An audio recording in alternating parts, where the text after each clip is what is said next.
Eu sou a Alexa do primeiro ano A e eu vou falar sobre o absolutismo, que está no livro 6, capítulo 7. E eu vou começar falando do absolutismo em Portugal. Portugal começa seus primeiros passos de independência com a Reconquista, a formação do Reino de Leão, o Condado Portucalense. Portugal se forma enquanto Estado independente em 1385, após a Revolução de Avis. Com isso, a monarquia portuguesa já se formou lá no início do século XV e incentivou as expedições marítimas.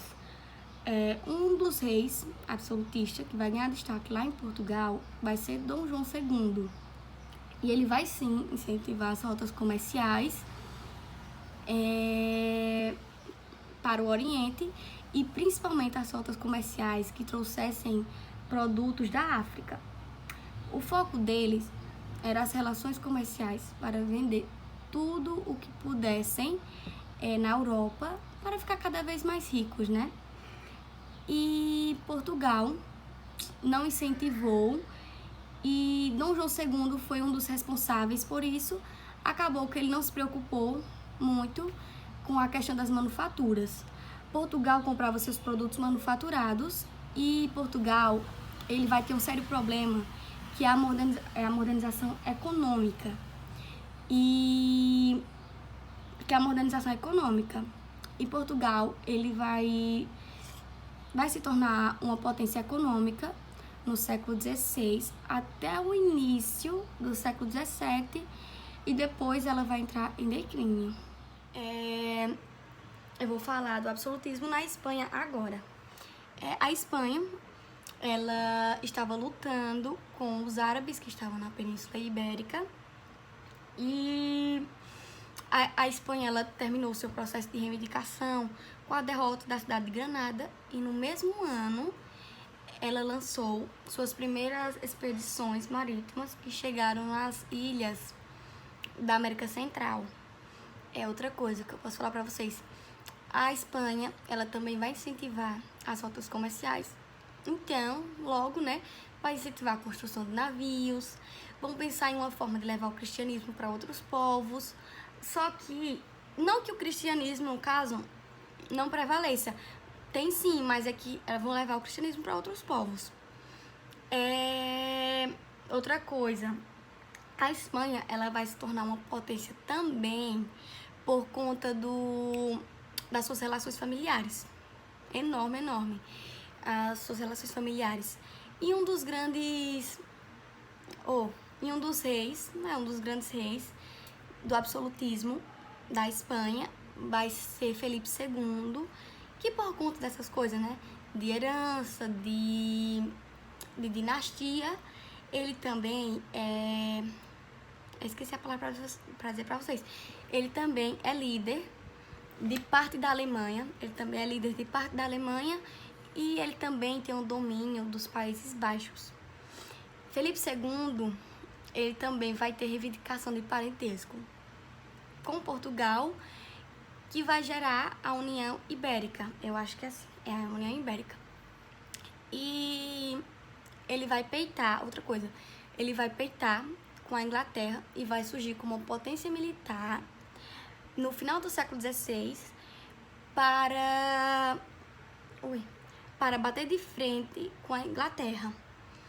E esse debate, essas coisas, a gente não pode esquecer que pode ser influências também da religião, Deve ter sido influenciado também pela religião.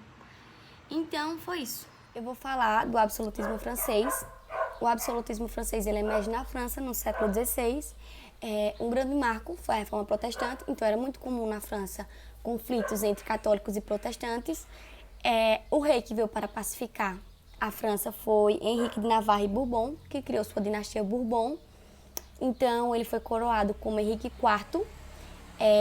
E para acabar com os conflitos religiosos, ele decretou um documento conhecido como Edito de Nantes, que dava liberdade religiosa aos protestantes. Então, a dinastia Bourbon se tornou oficialmente uma dinastia de reis católicos. O seu sucessor foi Henrique VIII, que era muito jovem, então o articulador do seu governo foi o cardeal Richelieu, que envolveu a França na Guerra dos 30 Anos. E o que foi a Guerra dos 30 Anos? A Guerra dos 30 Anos foi uma guerra entre protestantes unidos à França e católicos da família Habsburgo. A família Habsburgo, ela era uma família muito forte da Europa. Então, o efeito dessa guerra foi enfraquecer a família Habsburgo e a França se emerge como potência. E para finalizar o absolutismo francês, eu vou falar de Luís XIV, que era conhecido como Rei Sol. Ele vai nomear como ministro Colbert, que cria uma política mercantilista conhecida como colbertismo. E o colbertismo, ele investia em navegação e manufaturas luxuosas, manufaturas de luxo. Daí a França, ela começa a se fortalecer do ponto de vista econômico. E o Luís XIV, ele também foi responsável pelo Palácio de Versalhes. Eu vou falar do absolutismo inglês. O absolutismo na Inglaterra está ligado ao término da Guerra dos 100 Anos e à Guerra das Duas Rosas. As principais características do absolutismo inglês era o parlamento, inicialmente subordinado ao rei, a igreja era subordinada ao Estado, a Inglaterra, por muito tempo, apoiou a pirataria como prática de expansão do poder britânico pelo mundo. Outra característica é o processo de colonização das 13 colônias, que deu origem aos Estados Unidos. E esse modelo de poder da Inglaterra, com pirataria e fundação de colônias, entrou em crise com a morte da rainha Elizabeth I. E daí, o poder, né, foi entregue para Jaime, que era da família Stuart. O absolutismo, ele começou a decair com a morte da rainha e depois ele entra em crise na época dos Stuart, por conta da Revolução Inglesa. Então, o poder dos Stuart vai acabando o poder deles por conta da Revolução Gloriosa. E foi isso. Espero que tenham gostado.